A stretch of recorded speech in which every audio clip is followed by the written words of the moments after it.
एक चिड़िया थी जिसका नाम लाडो था। वह अपने पति लाडो चिड़िया के साथ रहती थी।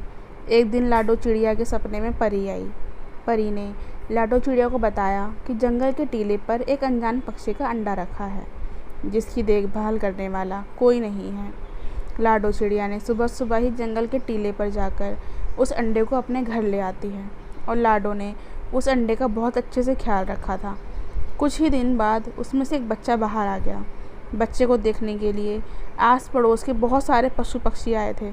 जैसे ही बच्चा अंडे से बाहर आ गया, लाडो तो बच्चे को देखकर बहुत खुश हो गई, लेकिन आसपास के पशु पक्षी बच्चे को देखते ही भाग गए, क्योंकि अंडे से निकला हुआ बच्चा कोई मामूली पंछी का बच्चा नहीं था, वो एक चील का बच्चा था।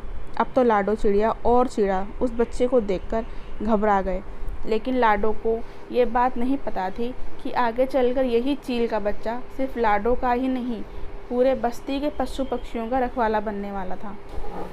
बाकी पशु पक्षी, अरे लाडो, ये किसका अंडा लेकर आई हो तुम? ये तो चील का बच्चा है, आगे चलकर यह हमारे लिए मुसीबत बन सकता है। तुम अभी अभी इस बच्चे को लेकर यहाँ से चली जाओ और जहाँ से अंडा उठाकर लाई थी उसे वापस वहीं छोड़ आओ। लाडो चिड़िया, नहीं नहीं, ये तो अंडा मुझे परी ने दिया है, मैं इस तरह अकेले नहीं छोड़ सकती। अगर ये बच्चा चील का है तो क्या हुआ, मैं इसे पाल पोस कर बड़ा करूँगी। लाडो के जिद के आगे चिड़ा की एक न चली। लाडो ने अपने बच्चे का नाम चीनू रख दिया।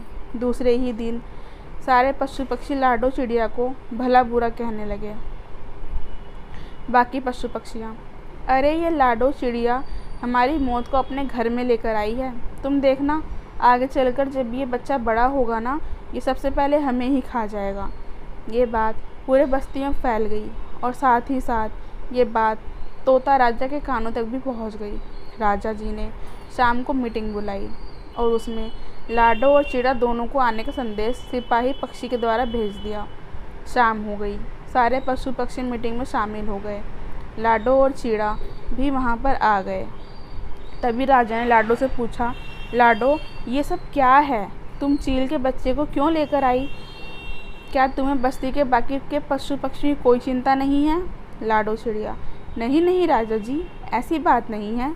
मेरे सपने में परी आई थी, उसी ने मुझसे इस अंडे के बारे में बताया था। तभी भूरे कौवे ने कहा, ये सब बकवास है राजा जी, मैं तो कहता हूँ लाडो और उसके परिवार को इस बस्ती से बाहर निकाल दो। भूरे कौवे की बात सुनकर बाकी के पशु पक्षी भी चिल्लाने लगे, हाँ हाँ, लाडो को बस्ती से बाहर निकालो। राजा जी ने सबको शांत किया और लाडो से कहा, लाडो, अगर तुम्हें इस बस्ती में रहना है तो तुम्हें इस बच्चे को छोड़कर आना ही होगा, और अगर तुम्हें ये मंजूर नहीं है तो तुम्हें इस बस्ती को अपने परिवार के साथ छोड़ना होगा। लाडो चिड़िया, ठीक है, आप सब यही चाहते हो तो मैं ये बस्ती छोड़कर कहीं दूर चली जाती हूँ। लाडो जंगल छोड़कर पास वाले जंगल में अपना घोंसला बनाकर वहाँ रहने चली जाती है। ऐसे ही कुछ दिन गुजर जाते हैं और लाडो पेट से हो जाती है। लाडो चिड़िया, सुनिए जी, बारिश का मौसम आने वाला है और मैं पेट से भी हूँ। आप जल्द जाकर अनाज इकट्ठा कर लीजिए और हमें हमारा घोंसला भी तो पक्का करना पड़ेगा। लाडो चिड़िया, हाँ हाँ, मैं अभी जाकर अनाज इकट्ठा करता हूँ। इधर चिड़ा बारिश का मौसम आने से पहले अनाज इकट्ठा करने लगा और उधर लाडो आने वाले बच्चों का इंतज़ार करने लगी। अनाज इकट्ठा करने के बाद चिड़ा और लाडो ने मिलकर अपना घोंसला भी पक्का कर लिया। चीलों ने भी लाडो और चिड़ा को घर पक्का करने में बहुत मदद की। बारिश का मौसम आ गया। ऐसे ही कुछ दिन बीत गए। ऊपर वाले ने लाडो को माँ बनने का सपने को पूरा कर दिया और लाडो ने 2 प्यारे प्यारे अंडे दे दिए। चीनू अपने भाइयों से बहुत प्यार करता था, लेकिन दोनों भाई चीनू से नफ़रत करते थे। चीनू और दोनों भाइयों में बहुत झगड़े होते थे। ऐसे ही एक दिन दोनों भाई खेल रहे थे, तभी चीनू वहाँ पर आ जाता है। चीनू, मुझे भी खेलना है आपके साथ, क्या मैं आप दोनों के साथ खेल सकता हूँ? लाडो के दोनों बच्चे, नहीं नहीं, तुम हमारे साथ नहीं खेल सकते, तुम हमारे सगे भाई नहीं हो। चीनू, ऐसा किसने कहा? मैं तुम दोनों का बड़ा भाई हूँ, मुझे भी खेलने दो ना। लाडो के दोनों बच्चे, नहीं, माँ ने तुझे जंगल के टीले से उठाया था।